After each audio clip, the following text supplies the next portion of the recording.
is we believe that the public has a right to know. The public has a right to know how did this situation come about. How was Kachchathivu, how was the 1974 agreement reached? How was Kachchathivu given away? How was the fishing issue handled? Because please understand, the fishing issue actually emanated from a 1976 agreement.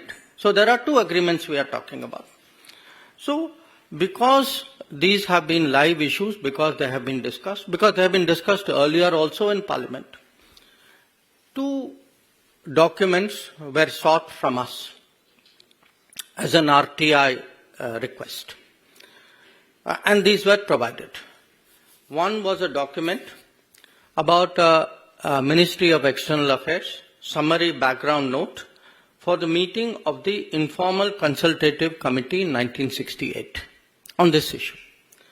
And the second was a record of discussion of a meeting between the then Foreign Secretary and the then Chief Minister of Tamil Nadu, Honorable Kalaignar Karunanidhi, in June 1974.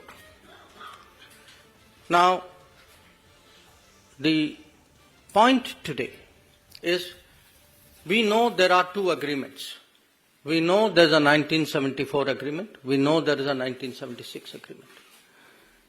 We know who did this. How has the situation arisen? What we do not know is who hid this. Kachchathivu விவகாரம் தொடர்பாக மத்திய வெளியுறவுத்துறை அமைச்சர் ஜெய்சங்கர் செய்தியாளர்கள் சந்திப்பில் பேசி வருகிறார். தொடர்ந்து பார்க்கலாம். That there exists a right by custom in the Indian fishermen to fish in the territorial waters of the island. So, essentially, the Attorney General is saying that the balance of the balance is something which goes in favor of India.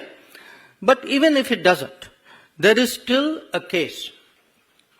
There is still a case to insist on fishing rights, access of Indian fishermen to the waters of this island.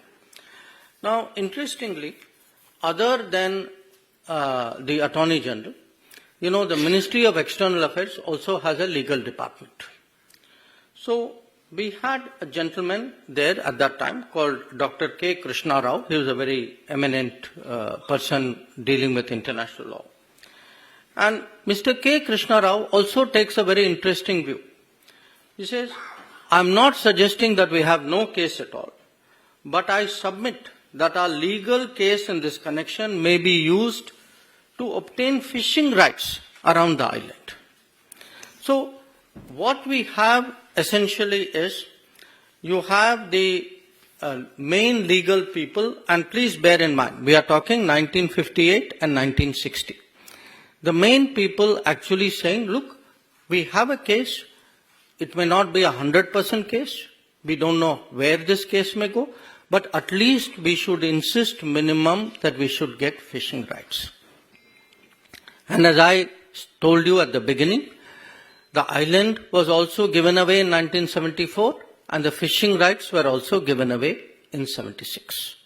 And whether in 74 itself was there any sincere effort to press for fishing rights, I think I'll leave it to you to conclude because 1976 shows otherwise. Now, if this is the situation, you will ask, how did this happen?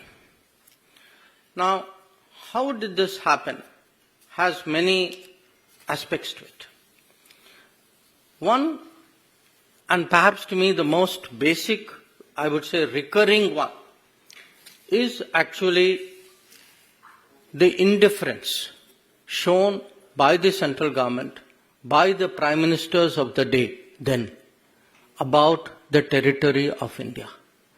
That fact is, they simply did not care.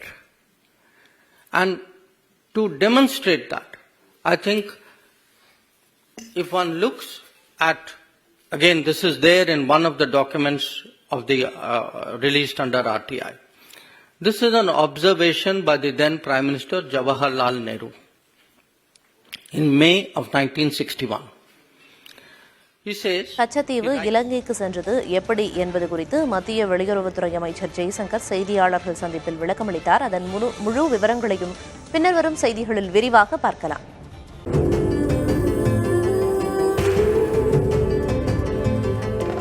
வெண்மையின் அடையாளம் Ulama lungis, வெஸ்ட்ஸ் and briefs.